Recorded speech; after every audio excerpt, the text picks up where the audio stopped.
आज आप लोगों के समक्ष GA3 की क्लास के लिए उपस्थित हुआ हूं और मेरा विषय है लोक प्रशासन, अर्थ, परिभाषा एवं क्षेत्र।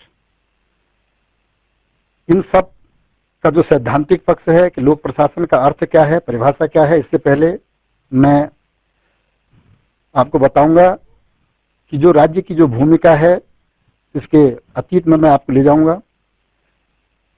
लोक प्रशासन आधुनिक समाज का एक आवश्यक अंग है। पिछली शताब्दी के जो राज्य थे वे केवल निषेधात्मक कार्य करते थे, जैसे बाह्य आक्रमणों से सुरक्षा प्रदान करना, शांति स्थापित करना, संपत्ति की रक्षा करना और वैध समझौतों को लागू करना इत्यादि। लेकिन समय और आवश्यकता के साथ साथ राज्य की प्रकृति में भी परिवर्तन आया और वर्तमान समय के जो राज्य हैं, वर्तमान समय 20वीं शताब्दी की जो राज्य की जो अवधारणा है, जो लोक कल्याणकारी राज्य की अवधारणा है, उसने निषेधात्मक राज्य, जो पुलिस राज्य की जो अवधारणा थी, उसको समाप्त कर दिया और वर्तमान समय में राज्य केवल नकारात्मक कार्य ही नहीं करते हैं। वर्तमान राज्य मनुष्य के सर्वांगीण विकास के लिए, नागरिकों के सर्वांगीण विकास के लिए, उनकी उन्नति के लिए अनेक कल्याणकारी कार्य करते हैं। और हम ये कहें कि वर्तमान राज्य पालने से लेकर के, जब बच्चा पैदा होता है तो उसे पालने में जो झूला होता है, जो पालना होता है, उसमें उसे रखा जाता है। तो पालने से लेकर के और शमशान तक, मृत्यु तक व्यक्ति को अपने नियंत्रण में रखता है। वो कैसे? बच्चे को जन्म के लिए सरकारी अस्पताल चाहिए, बच्चा बड़ा होता है तो उसको स्कूल के लिए सरकारी विद्यालय की आवश्यकता होती है।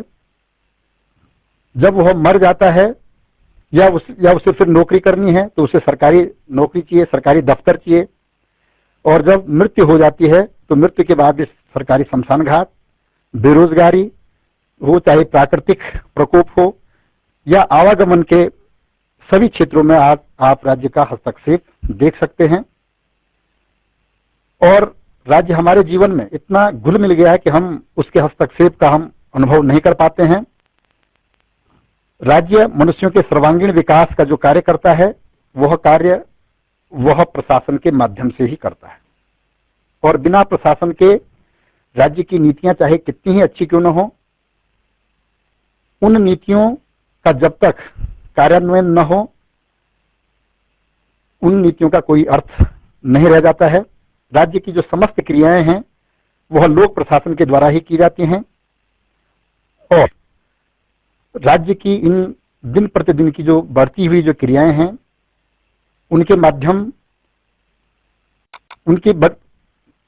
जो राज्य की जो क्रियाएं बढ़ी, जो राज्य के जो कार्य बढ़े, उसके साथ साथ लोक प्रशासन का भी महत्व बढ़ता चला गया, क्योंकि राज्य की क्रियाओं को कार्य रूप में परिणत करने का जो कार्य है वह लोक प्रशासन के द्वारा या प्रशासन के द्वारा ही किया जाता है।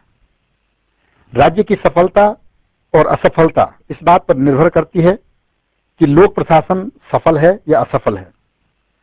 राज्य की नीति चाहे कितनी भी अच्छी क्यों न हो, यदि उन्हें योग्यता और कुशलता के साथ लागू नहीं किया जाता तो उसके वांछित परिणाम नहीं आते हैं।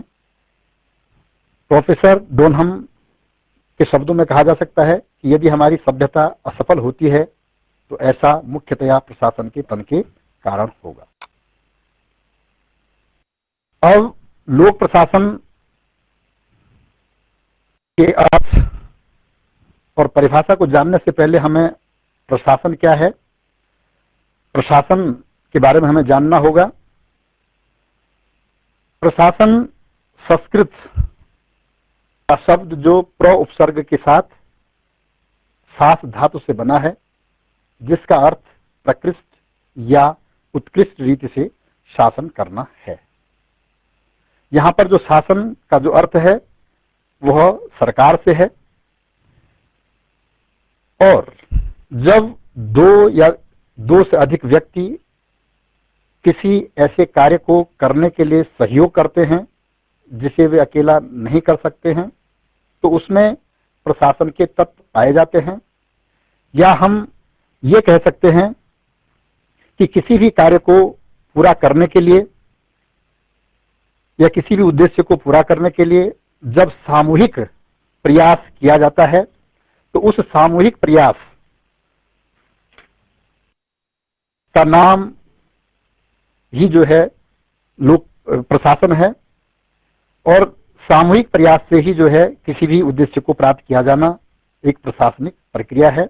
उदाहरण के लिए, शासन ने निर्णय लिया कि दूरस्थ क्षेत्रों की जो शिक्षा प्रणाली होगी वहां पर टीचर्स का अभाव है, तो उसके लिए उन्होंने एडुसेट की जो व्यवस्था की कि ठीक है, जो दूरस्थ जिन क्षेत्रों में प्राध्यापक नहीं हैं, तो वो इस सिस्टम के माध्यम से अपनी शिक्षा को ग्रहण करेंगे। और इसके लिए विभाग ने निर्णय लिया कि किसी एक व्यक्ति को इस कार्य के लिए रखा जाएगा, लेकिन वह अकेला व्यक्ति इस कार्य को नहीं कर सकता है। तो इस प्रकार हमारा जो विभाग है, इस प्रकार जो इसके नोडल अधिकारी हैं, इस प्रकार इससे संबंधित जो विषय विशेषज्ञ हैं, या इस प्रकार इसमें लगे हुए जो मानव संसाधन हैं, जो इंजीनियर्स हैं या जो अन्य कर्मचारी इसमें लगे हैं, तो ये सामूहिक प्रयासों से ये कार्य किया जा रहा है।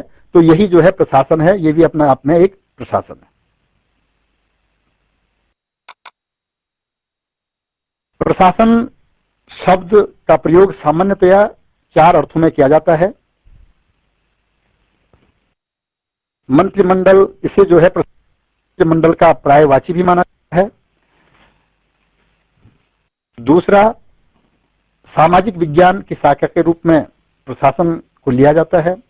और तीसरा, लोक नीतियों को क्रियान्वित करने से संबंधित जो भी क्रियाएं होती हैं, उन सभी क्रियाओं को भी जो है प्रशासन के नाम से जाना जाता है। और चौथा जो है, प्रबंध के सभी जो कार्य हैं, मैनेजमेंट के जितने भी जो कार्य होते हैं जिनसे किसी उद्देश्य को पूरा किया जाता है, वे सभी कार्य जो है प्रशासन के अंतर्गत आते हैं। प्रशासन के लक्षण। प्रशासन एक मानवीय प्रक्रिया है। दूसरा, प्रशासन एक संगठित व्यवस्था का प्रतीक है। तीसरा, प्रशासन एक निश्चित उद्देश्य होता है। चौथा, उद्देश्य को प्राप्त करने के लिए समन्वित प्रमाण आवश्यक है। किसी भी कार्य को या किसी भी उद्देश्य को प्राप्त करने के लिए सभी जो उसमें संसाधन हैं, जितने उसमें विभाग हैं, उनका आपसी समन्वय, उनका आपसी कोऑर्डिनेशन का होना बहुत जरूरी है, तभी जाकर के किसी लक्ष्य को प्राप्त किया जा सकता है। नंबर 5वां जो लक्षण प्रशासन का है कि प्रशासन में सहयोगात्मक एवं संघर्षात्मक सभी प्रकार की क्रियाएं सम्मिलित होती हैं। नेक्स्ट है नियोजन, निर्देशन और समायोजन। प्लानिंग, किसी भी लक्ष्य को प्राप्त करने के लिए, किसी भी कार्य को प्राप्त करने के लिए उसके लिए नियोजन करना, प्लान करना, वह कार्य कैसे किया जाएगा उसके लिए दिशा निर्देश देना, और इन सब के साथ साथ आपसी सामंजस्य या समायोजन का तो जो है प्रशासन का एक आवश्यक लक्षण है। नेक्स्ट, इसमें प्रशासन में एक रूपता होती है। प्रशासन चाहे किसी भी प्रकार का हो, कोई भी प्रशासन हो, जब तक उसमें एक रूपता नहीं होगी, सभी एक मत नहीं होंगे, सभी की सहमति से अगर कार्य नहीं होंगे, तो तब तक वह जो है सफल नहीं हो सकता। तो इसलिए प्रशासन में हमेशा एक रूपता पाई जाती है। प्रशासन व्यवहारिक कठिनाइयों का समाधान खोजता है। नेक्स्ट, प्रशासन करने वाले व्यक्ति के पास अधिकार होते हैं। और नेक्स्ट है, प्रशासन का प्रयोग विशाल, व्यापक तथा औपचारिक संगठनों के लिए किया जाता है। ये तो हो गया प्रशासन कि प्रशासन आप किसे कहते हैं, प्रशासन के लक्षण क्या हैं, प्रशासन के आवश्यक तत्व क्या हैं। अब आता है कि लोक प्रशासन क्या है। लोक प्रशासन प्रशासन का ही एक भाग है। ईएन ग्लेडन के अनुसार प्रशासन एक लंबा तथा अलंकार युक्त शब्द है, लेकिन इसका अर्थ सीधा साधा है लोगों की सेवा करना या कार्यों का प्रबंध करना। लोक प्रशासन शब्द दो शब्दों से मिलकर बना है, लोक और लोक का अर्थ होता है पब्लिक, सार्वजनिक या सारी जनता से संबंध, और प्रशासन का अर्थ है प्रबंध या व्यवस्था करना। तो इस प्रकार लोक प्रशासन का सीधा साधा अर्थ है सार्वजनिक कार्यों का प्रबंध करना अथवा उसकी व्यवस्था करना। तो जो प्रशासन जो शब्द है यह अंग्रेजी के शब्द जो एडमिनिस्ट्रेशन है उस एडमिनिस्ट्रेशन का हिंदी रूपांतरण है, और एडमिनिस्ट्रेशन शब्द जो है लैटिन भाषा के एड और मिनिस्टेयर शब्द से बना है, जिसका अर्थ सेवा करना या प्रबंध करना होता है। शब्दकोश के अनुसार प्रशासन शब्द का अर्थ कार्यों का प्रबंध करना अथवा व्यवस्था करना होता है। यहां पर ध्यान देने वाली बात है कि कार्यों का प्रबंध हम दो तरीके से कर सकते हैं। जब कार्यों का प्रबंध सरकार की ओर से किया जाता है, सरकारी तौर पर किया जाता है, तो वह लोक प्रशासन कहलाता है, और जब कार्यों का प्रबंध निजी तौर पर किया जाता है तो वह निजी प्रशासन कहलाता है। तो लोक प्रशासन जो है, लोक प्रशासन में जो भी कार्य होते हैं, लोक प्रशासन की जो भी नीतियां होती, जो भी प्लानिंग होती हैं, उसमें सरकारी तंत्र, उसमें जो भी कर्मचारी होते हैं वे सभी सरकार के द्वारा नियुक्त होते हैं। तो जो पब्लिक का जो कार्य है, सार्वजनिक जो कार्य है, उन सभी कार्यों की पूर्ति के लिए लोक प्रशासन जिम्मेदार है, और लोक प्रशासन के द्वारा ही राज्य की नीतियों को कार्य रूप में प्रणीत किया जाता है। और कहा भी जाता है कि राज्य की नीतियां चाहे कितनी ही अच्छी क्यों न हो, जब तक उसमें काम करने वाले लोग अच्छे नहीं होंगे, योग्य नहीं होंगे, कुशल नहीं होंगे, तब तक उन नीतियों का कोई अर्थ नहीं रह जाता है, क्योंकि उन्हें कार्य रूप में प्रणीत करने का दायित्व प्रशासन का ही होता है। अब आता है लोक प्रशासन की परिभाषाएं।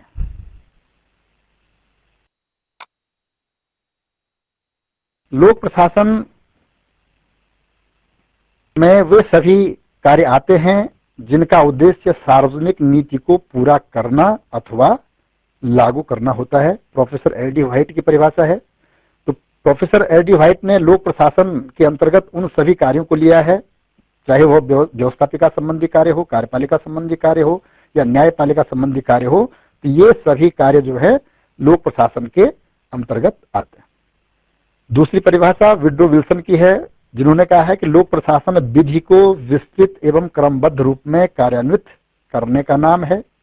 विधि को कार्यान्वित करने की प्रत्येक क्रिया एक प्रशासकीय क्रिया है। विधि का निर्माण व्यवस्थापिका करती है। व्यवस्थापिका का कार्य कानून निर्माण करना है। कार्यपालिका का कार्य उन कानूनों को जो है कार्य रूप में उनका इम्प्लीमेंटेशन करना है, कार्य रूप में प्रणीत करना है। तो विड्रो विल्सन ने लोक प्रशासन के अंतर्गत केवल जो व्यवस्थापिका के द्वारा जो निर्मित कानून है उन कानूनों को लागू करना इन्होंने बताया है कि लोक प्रशासन के अंतर्गत हम केवल विधि जो व्यवस्थापिका द्वारा जो निर्मित विधि है उन विधियों का इम्प्लीमेंटेशन करते हैं। नेक्स्ट परिभाषा लूथर गुलिक की है। प्रशासन का संबंध कार्यों को संपन्न करने से है, जिससे कि निर्धारित लक्ष्य पूरा किया जा सके। जैसे कि पहले आपको बताया गया है कि प्रशासन क्या है। प्रशासन जब कभी दो व्यक्ति या दो से अधिक व्यक्ति मिलकर आपसी सहयोग से ऐसा कार्य करते हैं जो वे अकेले नहीं कर सकते हैं, तो ऐसे कार्य को हम प्रशासन कहते हैं। तो लूथर गुलिक का मानना है कि निर्धारित लक्ष्य को पूरा करने के लिए जो भी कार्य सामूहिक प्रयासों के द्वारा किया जाता है वही जो है प्रशासन है, वही लोक प्रशासन। नेक्स्ट परिभाषा साइमन की है। जनसाधारण की भाषा में लोक प्रशासन से अभिप्राय उन क्रियाओं से है जो केंद्र, राज्य तथा स्थानीय सरकारों की कार्यपालिका शाखाओं द्वारा संपादित की जाती है। यहाँ पर साइमन ने एक संकुचित दृष्टिकोण अपनाया है। उन्होंने लोक प्रशासन के कार्य के अंतर्गत, अभी अब जब लोक प्रशासन का क्षेत्र आएगा उसमें भी साइमन को आप पढ़ेंगे, तो साइमन ने जो है लोक प्रशासन के क्षेत्र को संकुचित दृष्टि में लिया है, संकुचित दृष्टिकोण उन्होंने अपनाया है। उन्होंने केवल लोक प्रशासन के अंतर्गत इसकी जो कार्यपालिका है, कार्यपालिका से संबंधित जो कार्य है, केवल कार्यपालिका के कार्यों का अध्ययन ही जो उन्होंने जो है लोक प्रशासन में बताया है। इसके अलावा जो है फिफ्नर की एक परिभाषा है। फिफ्नर का मानना है कि लोक प्रशासन के अंतर्गत सरकार के लिए कार्य करना होता है, चाहे वह कार्य जो है एक्सरे मशीन में एक्सरे करवाने का हो या टकसाल में सिक्के ढालने का हो, और जिनका अर्थ जो है लोगों को जो है लाभ पहुंचाना और उसके आधार पर जो है उद्देश्य को प्राप्त करना, ये फिफ्नर की परिभाषा है। अब आता है लोक प्रशासन का क्षेत्र, कि किसी भी विषय का क्षेत्र क्या है। इससे हमारा आशय होता है, इससे हमारा तात्पर्य होता है कि उस विषय के अंतर्गत हम किन किन चीजों का अध्ययन करते हैं। और किसी भी विषय के क्षेत्र का निर्धारण करना अपने आप में एक कठिन कार्य है। लोक प्रशासन के क्षेत्र का निर्धारण करने से पहले हमें लोक प्रशासन की जो आपने परिभाषाएं अभी पढ़ी, उन परिभाषाओं के आधार पर आप लोक प्रशासन के लक्षण हम आपको बताना चाहेंगे कि लोक प्रशासन के जो प्रमुख लक्षण हैं, उन परिभाषाओं के आधार पर हम कह सकते हैं कि इसका संबंध, जो लोक प्रशासन है, लोक प्रशासन का संबंध सार्वजनिक समस्याओं से है, और प्रशासन जो है इन सार्वजनिक समस्याओं का समाधान भी निकालता है। दूसरा, सार्वजनिक हित के लिए लोक प्रशासन मानव तथा उसके साधनों का संगठित प्रयास है। जो पब्लिक के लिए जो कार्य करना है, सार्वजनिक हित के लिए जो कार्य करना है, उनमें जो उसके जो तरीके हैं, उनमें जो संसाधन है, जो मानव संसाधन है, उनको इस तरीके से संगठित करना और उन संसाधनों के माध्यम से लक्ष्य को प्राप्त करना, सार्वजनिक हित के लिए उनका प्रयोग करना, ये भी जो है लोक प्रशासन का दूसरा लक्षण है। तीसरा, लोक प्रशासन का संबंध सरकारी कार्यों से है। पब्लिक एडमिनिस्ट्रेशन सरकारी कार्यों से संबंध होता है, पब्लिक से संबंधित होता है, सार्वजनिक जो हित के जो कार्य होते हैं उनसे संबंधित होता है। लोक प्रशासन सरकार की सामान्य नीतियों को कार्य रूप में परिणत करने का कार्य करता है। नेक्स्ट, लोक प्रशासन सरकार के क्या और कैसे से है। लोक प्रशासन का जो संबंध है, जो लक्षण आप कह सकते हैं कि सरकार ने क्या प्लानिंग की है, उसकी योजनाएं क्या हैं, उसने क्या नीतियां बनाई हैं, इसका मतलब है उसकी क्या क्या योजनाएं हैं, या उसके सामने जो सामग्री प्रदाय जो समस्याएं हैं वो क्या समस्याएं हैं, और उन समस्याओं को प्राप्त करने के लिए, उनका निदान करने के लिए वह कैसे, किन किन साधनों के माध्यम से अपने लक्ष्य को प्राप्त करेगा। तो सरकार के क्या और कैसे से। नेक्स्ट, इसमें लोक प्रशासन का जो उद्देश्य होता है, निश्चित नियमों के अनुसार सरकारी कार्यों का निर्देशन तथा संचालन करना। ये निश्चित होता है कि जो भी कार्य करने होते हैं, इसके लिए जो कर्मचारी होंगे, जो अधिकारी होंगे, उनके लिए सेवा की दशाएं भी निर्धारित होती हैं, और जो व्यवस्थापिका जो निर्णय ले लेती है, कार्यपालिका जो निर्णय ले लेती है कि ये एक अमुक कार्य किए जाने हैं, जो उनकी प्लानिंग होती है, जो उनकी नीतियां होती हैं, उन नीतियों को कार्यान्वित करने से संबंधित कैसे वे नीतियां कार्य रूप में परिणत होंगी, इसके लिए भी आवश्यक दिशा निर्देश और कानून बनाए जाते हैं। तो उन निश्चित नियमों के अनुसार सरकारी कार्यों का निर्देशन तथा संचालन करना जो है लोक प्रशासन का दायित्व है।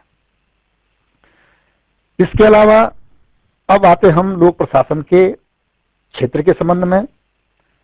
तो मैंने जैसे कि पहले बताया कि किसी भी विषय के क्षेत्र का निर्धारण करना या किसी भी विषय का क्षेत्र क्या है, इससे हमारा आशय होता है कि उस विषय के अंतर्गत हम किन किन चीजों का अध्ययन करते हैं, उनमें कौन कौन सी चीजें आती हैं, और आज हम जिस युग में रह रहे हैं उसकी हर एक चीज जो है परिवर्तनशील है।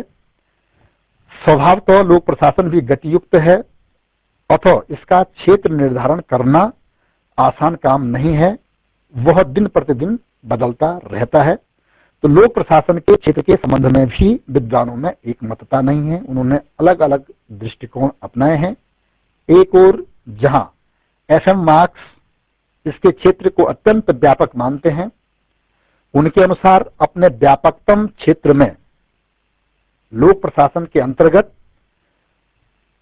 सार्वजनिक नीति से संबंधित समस्त क्रियाएं आती हैं, चाहे वो व्यवस्थापिका का कार्य हो, चाहे वो कार्यपालिका का कार्य हो, चाहे वो न्यायपालिका का कार्य हो, इन सभी कार्यों को लोक प्रशासन के क्षेत्र के अंतर्गत इनका अध्ययन किया जाता है। तो ये FM मार्क्स ने लोक प्रशासन के क्षेत्र के संबंध में अपना व्यापक दृष्टिकोण उन्होंने रखा है। इसके विपरीत कुछ लेखक ऐसे भी हैं जिनमें साइमन है। साइमन लोक प्रशासन के क्षेत्र के अंतर्गत केवल सरकार के कार्यपालिका संबंधी अंग का ही अध्ययन वह बताता है कि हम लोक प्रशासन के अंतर्गत जो कार्यपालिका है, कार्यपालिका ने क्या नीतियां बनाई हैं, वो उनको कैसे प्रयोग में लाना है, केवल उन्हीं कार्यों तक जो है लोक प्रशासन को वह सम्मिलित करता है, उसके अध्ययन के अंतर्गत सम्मिलित करता है। तो लोक प्रशासन के क्षेत्र के अंतर्गत हम मोटे रूप से निम्नलिखित बातों को हम इसमें कह सकते हैं, इसके क्षेत्र के अंतर्गत आता है। पहला जो कार्य है, पहला जो क्षेत्र हम इसे कहें कार्यरत कार्यपालिका का अध्ययन, study of the executive in action. लोक प्रशासन की वह शाखा है जो कार्यरत कार्यपालिका का अध्ययन करती है और स्थापित परंपरा के अनुसार यहाँ पर जो कार्यपालिका का जो अर्थ लिया जा रहा है वह असैनिक कार्यपालिका से है, सिविल कार्यपालिका से है, सैनिक कार्यपालिका से नहीं है। अर्थात राष्ट्रीय स्तर पर, राज्य स्तर पर या स्थानीय स्तर पर हर प्रकार के प्रशासन के लिए कार्यपालिका ही उत्तरदायी होती है। जो भी कार्य व्यवस्थापिका, जो भी कानून या जो भी निर्णय व्यवस्थापिका के द्वारा लिए जाते हैं, उन निर्णयों को कार्य रूप में परिणत करने का जो दायित्व होता है, उनको लागू करने का जो दायित्व होता है, वह कार्यपालिका होता है। और हम लोक प्रशासन के अंतर्गत इन सब का अध्ययन हम इसके क्षेत्र के अंतर्गत करते हैं।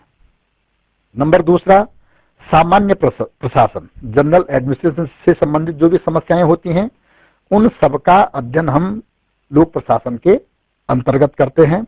जैसे विभिन्न जो प्रशासनिक जो नीतियां होती हैं, विभिन्न जो लक्ष्य निर्धारित किए जाते हैं, उन लक्ष्यों की प्राप्ति कैसे हो, और इसके साथ साथ प्रशासन के ऊपर निर्देशन, नियंत्रण और निरीक्षण, ये जो सामान्य प्रशासन से संबंधित जो भी समस्याएं होंगी, इन सभी समस्याओं का हम जो है अध्ययन लोक प्रशासन के अंतर्गत करते हैं।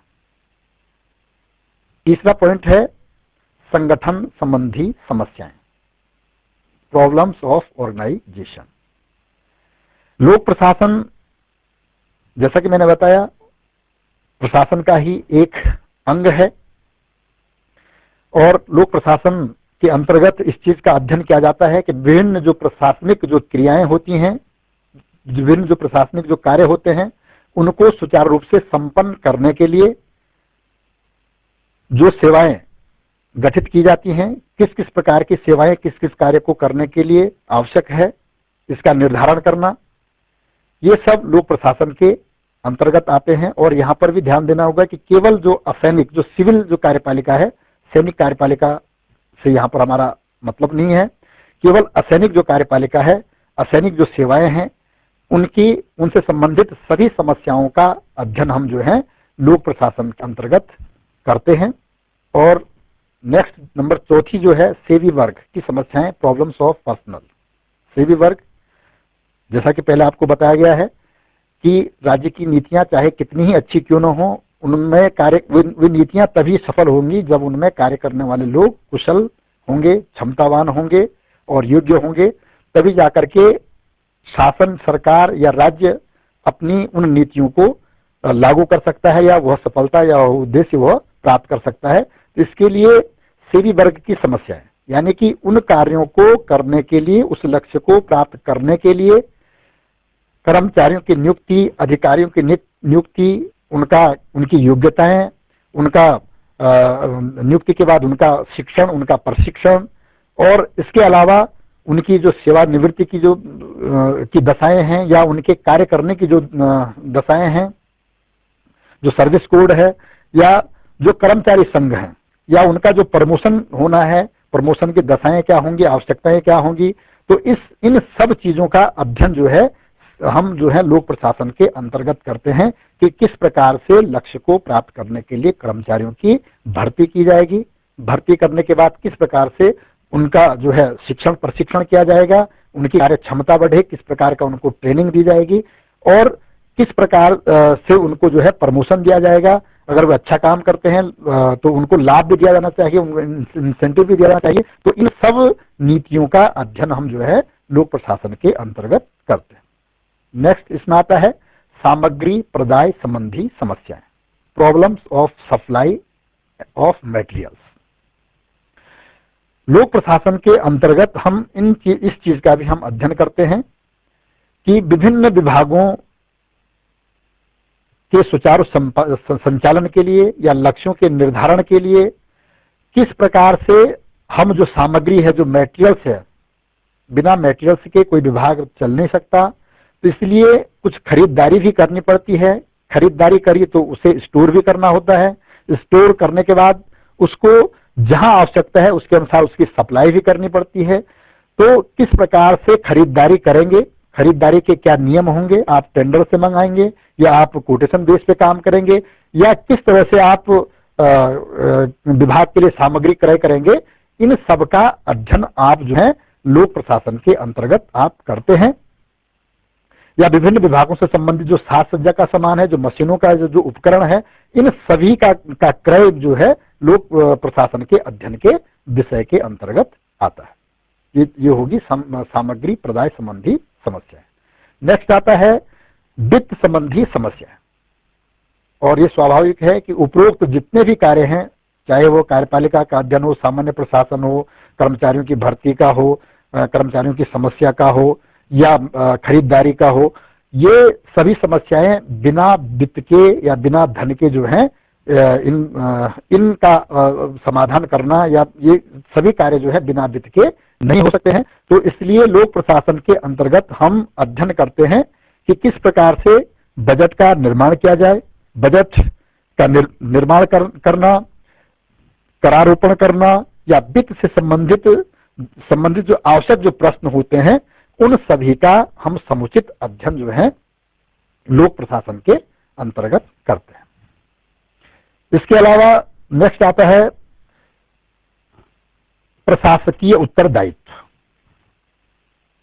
प्रशासकीय उत्तरदायित्व, जो भी लक्ष्य निर्धारण किया गया है, लक्ष्य निर्धारित किए गए हैं, उन लक्ष्यों को प्राप्त करने के लिए अलग अलग अकाउंटेबिलिटी जो है फिक्स है। किस अधिकारी की, किस कर्मचारी की क्या जिम्मेदारी है, उन जिम्मेदारियों का अध्ययन भी हम जो है लोक प्रशासन के अंतर्गत करते हैं। लोक प्रशासन के अंतर्गत प्रशासकों के जो विभिन्न प्रकार की जो उत्तरदायित्व हैं, उनका पर्याप्त अध्ययन किया जाता है। कार्यपालिका स्वतंत्र रूप से आचरण नहीं कर सकती है। व्यवस्थापिका ने जो कानून बनाया है, उसने भी जो है नियम और कानून जनता के हित को ध्यान में रख करके कानून बनाया है। लेकिन यहाँ पर जो कार्यपालिका का है कि वह उन कानूनों को कार्य रूप में परिणित करे, लेकिन वह उन कानूनों को कार्य रूप में परिणित करने के लिए, उनको लागू करने के लिए वह स्वतंत्र नहीं हो सकती है। कार्यपालिका नागरिकों के प्रति, कार्यपालिका व्यवस्थापिका के प्रति, कार्यपालिका न्यायपालिका के प्रति किस प्रकार से उत्तरदायी है, इन सबका अध्ययन हम लोक प्रशासन के अंतर्गत करते हैं। और इसके अलावा जो लास्ट आता है study of the human elements, मानवीय तत्वों का अध्ययन। ये सब चीजें लोक प्रशासन के अंतर्गत तो हैं ही। इसके अलावा जो महत्वपूर्ण तत्व है वह मानव तत्व है। बिना मानव संसाधन के हम ये चीजें प्राप्त नहीं कर सकते हैं, हम लक्ष्यों को प्राप्त नहीं कर सकते हैं। लोक प्रशासन के क्षेत्र के अंतर्गत हम जो है मानवीय जो तत्व है इसका भी हम अध्ययन करते हैं कि किस विभाग के लिए या किस जिम्मेदारी के लिए किस व्यक्ति को किस प्रकार के संसाधन हमको जुटाना होंगे। इन सब का अध्ययन हम जो है लोक प्रशासन के अंतर्गत करते हैं। अब लोक प्रशासन के क्षेत्र के से संबंधित एक अवधारणा और भी है जो लूथर गुलिक की अवधारणा है। लूथर गुलिक ने लोक प्रशासन के क्षेत्र के संबंध में एक महत्वपूर्ण अवधारणा उन्होंने बताई है, जिसमें उन्होंने अंग्रेजी के जो 7 शब्द हैं, उन 7 शब्दों के प्रथम अक्षरों से उन्होंने लोक प्रशासन के क्षेत्र के संबंध में उन्होंने अपनी बात बताई है कि लोक प्रशासन के क्षेत्र के अंतर्गत हम किन किन चीजों का अध्ययन करेंगे, जिसमें लोथर गुलिक ने POSDCORB, POSD, POSD CORB, POSDCORB शब्द का उन्होंने जो है इजाद किया है। और इसके अंतर्गत उन्होंने ये अंग्रेजी के 7 वर्ड हैं जिनके प्रथम अक्षरों से उन्होंने जो है बताया है कि लोक प्रशासन के अंतर्गत हम इन चीजों का हम अध्ययन करते हैं या इसके क्षेत्र के अंतर्गत इन चीजों का आना आवश्यक है। पी से हो गया प्लानिंग, किस प्रकार से आप जो है प्लानिंग करेंगे, योजना बनाएंगे और योजना बनाने के बाद किस तरह से आप उसको जो है कार्य रूप में परिणित करेंगे। तो पी से हो गया प्लानिंग, और उन कार्यों की योजना, मोटे रूप से उन कार्यों की योजना तैयार कर लेना जिनको किया जाना आवश्यक है, कि लोक प्रशासन के क्षेत्र के अंतर्गत आपने बताया है। यह है लोथर गुलिक ने जो है इसके क्षेत्र के अंतर्गत माना है। दूसरा है ओ, ऑर्गेनाइजिंग, संगठन। किसी भी कार्य को करने के लिए संगठन आवश्यक है, और बिना संगठन के जो है कोई भी कार्य संभव नहीं है। और संगठन यहाँ पर जो है विभिन्न विभागों के संगठन से यहाँ पर मतलब है विभिन्न विभागों किसी भी लक्ष्य को प्राप्त करने के लिए, उद्देश्य को प्राप्त करने के लिए विभिन्न विभागों का संगठन का ढांचा किस प्रकार से होगा, इन सब का अध्ययन जो है लोक प्रशासन के अंतर्गत किया जाता है। नेक्स्ट आता है स्टाफिंग, कर्मचारियों की व्यवस्था करना या कर्मचारियों की भर्ती करना। जैसे कि पहले भी आपको जो है बताया जा चुका है कि लोक प्रशासन के अंतर्गत मानव संसाधन जो है सबसे महत्वपूर्ण है। बिना मानव संसाधन के कोई भी लक्ष्य प्राप्त करना संभव नहीं है। और अधिकारी वर्ग के ऐसे अस्थायी ढांचे को तैयार करना जिसके द्वारा निश्चित उद्देश्य के लिए काम किया जा सके और उप विभागों की व्यवस्था की जा सके। तो संगठन भी जो है लोक प्रशासन के क्षेत्र के अंतर्गत आता है। ये ओ से ऑर्गेनाइजिंग, एस से स्टाफिंग के कर्मचारियों की व्यवस्था करना। विभिन्न विभागों के जो कर्मचारी होंगे, जो अधिकारी होंगे, उनकी योग्यताएं क्या होंगी, उनके लिए जो है सेवा की दशाएं क्या होंगी, इन सब का अध्ययन जो है हम लोक प्रशासन में स्टाफिंग के अंतर्गत करते हैं। डी से डायरेक्टिंग, निर्देशन करना कि ठीक है आपने लक्ष्य निर्धारित कर लिए हैं, उनके लिए आपने मानव संसाधन जुटा लिए हैं, संगठन विभाग के ढांचे तैयार कर लिए हैं, लेकिन उनके लिए प्रॉपर दिशा निर्देश देना भी जो है लोक प्रशासन के क्षेत्र के अंतर्गत आता है। इसमें निर्णय लेना और विभिन्न जो कर्मचारियों हैं उनके जो विशिष्ट जो अनुभव होते हैं उन अनुभवों के आधार पर कार्य करना, उनको आदेश देना और व्यवस्थापिका के द्वारा लिए गए जो निर्णय है, कार्यपालिका के द्वारा जो लिए गए जो आदेश हैं, उन आदेशों को समुचित रूप से अधिकारियों और कर्मचारियों तक पहुंचाना, दिशा निर्देश देना भी जो है लक्ष्य प्राप्ति के लिए लोक प्रशासन के क्षेत्र के अंतर्गत आता है। और नेक्स्ट आता है सीओ, कोऑर्डिनेटिंग, समन्वय करना। ये महत्वपूर्ण है क्योंकि विभिन्न विभागों में समन्वय जब तक नहीं होगा तो उसमें अनावश्यक ही जो है समय बर्बाद होगा, धन बर्बाद होगा और बिना कोऑर्डिनेशन के कोई भी सफलता हम हासिल नहीं कर सकते हैं। उदाहरण के लिए मैं कहूं कि अगर जो है विभिन्न विभागों में अगर कोऑर्डिनेशन हो तो इससे समय की भी बचत हो सकती है, इसमें धन की भी बचत हो सकती है।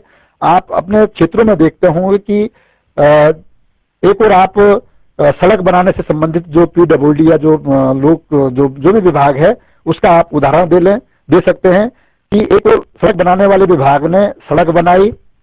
जब सड़क बन जाती है उसके बाद दूसरा जो विभाग आता है, वाटर सप्लाई वाला विभाग आता है, तो वह उस सड़क को खोद करके उसमें अपने नल बिछा देता है।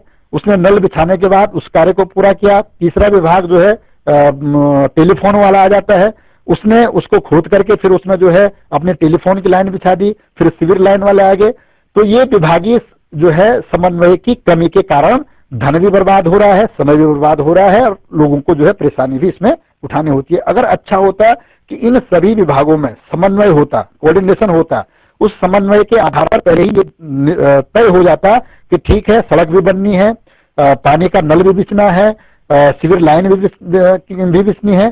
तो इसलिए सबसे पहला जो कार्य है वह कार्य किया जाए कि जिसमें सड़क खोदने का जो कार्य है, सड़क खोदेगी उसमें पानी का पाइप भी बिछ जाएगा उसमें जो है सिविल लाइन भी बिक जाएगी, उसमें जो है अन्य जो भी जमीन के अंदर से संबंधित जो भी आपको कार्य करने हैं वो पहले हो जाएंगे, और उसके बाद ही लास्ट में सड़क बनेगी। और उसके लिए अगर समय निर्धारित कर दिया जाता है तो उसमें जो है एक और हमारा समय भी बचेगा, और दूसरी ओर हमारे जो है धन जो हमारा अनावश्यक रूप से बर्बाद होता है वो भी बचेगा। तो ये विभागीय समन्वय, कोऑर्डिनेशन, समन्वय का होना जो है इसमें सबसे आवश्यक है और महत्वपूर्ण है। नेक्स्ट होता है आर से आई रिपोर्टिंग, रिपोर्ट तैयार करना। जो कार्यपालिका के द्वारा या व्यवस्थापिका के द्वारा जो निर्णय लिया गया है, जिनके प्रति हम उत्तरदायी हैं, जो प्रशासनिक जो अधिकारी हैं, आप ठीक है, आपको कोई लक्ष्य दिया गया है, आपने वो कार्य किया, और उस लक्ष्य को प्राप्त करने के बाद आपको रिपोर्ट भी तैयार करनी होती है कि ठीक है, आपने ये लक्ष्य निर्धारित किया है, इस लक्ष्य के आधार पर हमारी प्रगति ये है, हमारी रिपोर्ट ये है। उस रिपोर्ट को निर्णय लेने वाले व्यक्तियों तक पहुंचाना भी लोक प्रशासन के क्षेत्र के अंतर्गत आता है। नेक्स्ट आता है बजटिंग, बजट तैयार करना, और ये सबसे महत्वपूर्ण है। जैसा पहले भी बता दिया गया है कि बिना बजट के ये सभी कार्य जो है संपन्न नहीं किए जा सकते हैं। धन की आवश्यकता सबसे महत्वपूर्ण है। तो विभिन्न जो विभाग हैं या विभिन्न जो नीतियां हैं, विभिन्न जो कार्यक्रम हैं, उन कार्यक्रमों के लिए बजट तैयार करना, और बजट तैयार करना या करारोपण करना या वित्त से संबंधित जितनी भी आवश्यकताएं हैं, उन आवश्यकताओं की पूर्ति करना लोक प्रशासन के क्षेत्र के अंतर्गत आता है। धन्यवाद, थैंक यू।